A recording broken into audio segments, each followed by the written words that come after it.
That was his voice, the one with glow and harsh tone that could frighten any workers on the farm.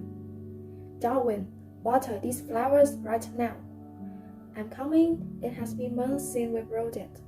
"When will they bloom, Dad?" "How long do we have to wait for it?" the kid innocently asked. Bob Haley walked away without any answer. He was a powerful and quite expressive owner of a vast farm in the south of England.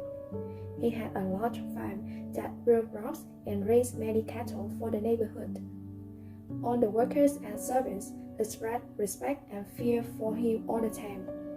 The boss set many strict rules for the employees, especially for the black. Bob had two sons, whose names were Donald and Darwin. Donald, the elder one, was a very naughty and headstrong boy, whereas Darwin was a kind and obedient kid. The little boy always behaved generously and soon became everyone's beloved boy, especially with Mr. Obi, the most miserable victim of the slave trade from Nigeria. Obi was a tragic black man who lost both his wife and son on a stormy journey from Africa to England. Obi, being in his mid-40s, was the most hardworking and loyal person among all the workers, but he had never been treated as fair as the others. The owner of the farm hated him for his skin color, so Mr. Obi was forced to work hard all the time without taking a break until every task was done. He was also racially discriminated against by other workers on the farm.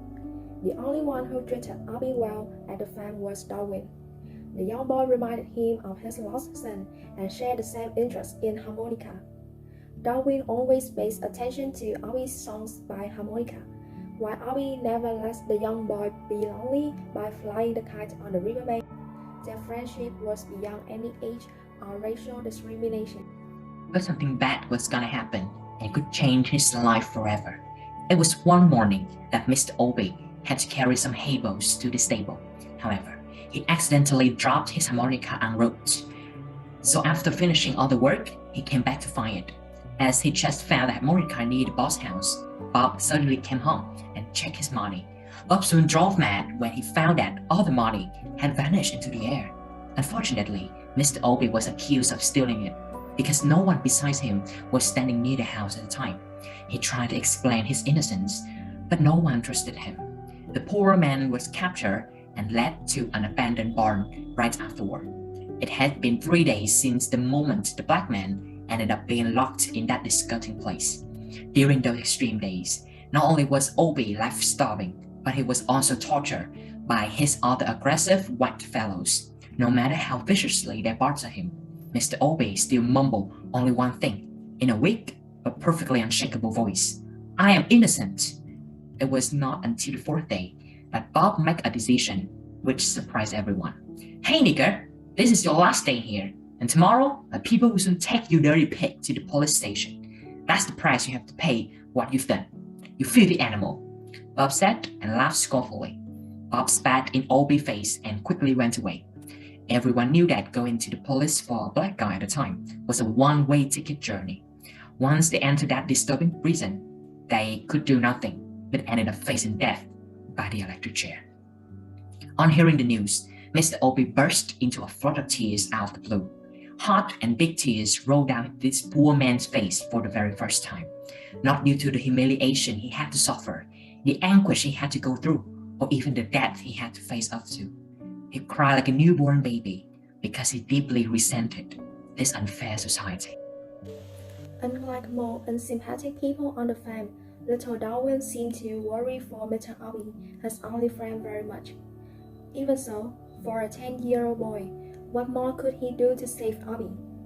His father would whip his ass if he dared come close to the barn.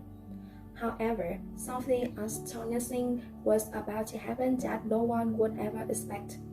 Later that night, Darwin decided to go for a walk in the garden because he couldn't stop thinking about Obi. Darwin was wandering along when he unexpectedly heard a piece of familiar music in the middle of the night. That melodious sound came to Darwin's ears and suddenly seemed to make him freeze for a moment. It was Mr. Obi that played the harmonica. Darwin knew it was him. After a while, he felt something in his soul strongly urging him to say Mr. Obi. Darwin stealthily broke into his bedroom, slipped his hand into Bob's trouser pocket, and took out the barn's key. Darwin soon reached the barn, confiding the poor man, opened the door, and asked Obi to escape quickly. They ran as quickly as lightning towards the dark forest. Unfortunately, Bob Haley and other white farmers soon discovered their little boy had been helping Obi, then started chasing after them hurriedly.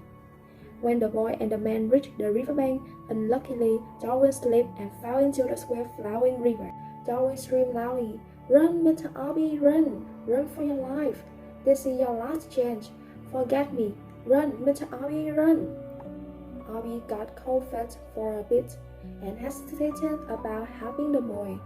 It seemed like there was a gory battle between angels and demons inside him.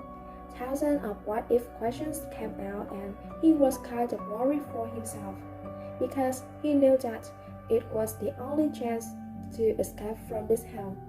But watching the young boy struggling in the cold water and remember all their friendship memories gave him a powerful strength to jump into the river. After waking up from a nightmare with a splitting headache, Obi surprisingly looked around the unfamiliar room where he was staying.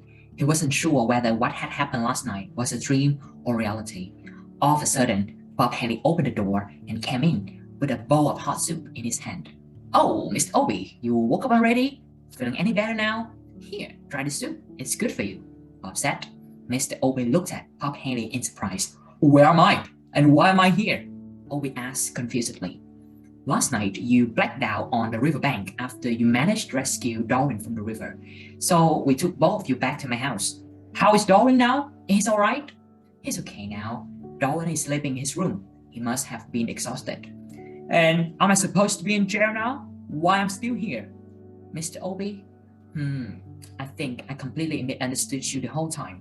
Well, actually, it was Dollars who stole the money. On the way back home, I came across Dollars wearing a watch that I had never seen before. Hence, I had a sneaking suspicion that he was hiding something from me. After a while denying it, Dollars finally admitted to having stolen my money. From the bottom of my heart, I think my family owes you an apology," Bob confessed. "It's all right. I don't blame all of you. It's okay now." "Mr. Obi, there's one more thing I still quite don't understand.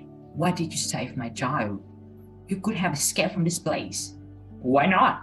I knew I could be caught again. Yet Darwin was just a little boy and he had nothing to do with all of this.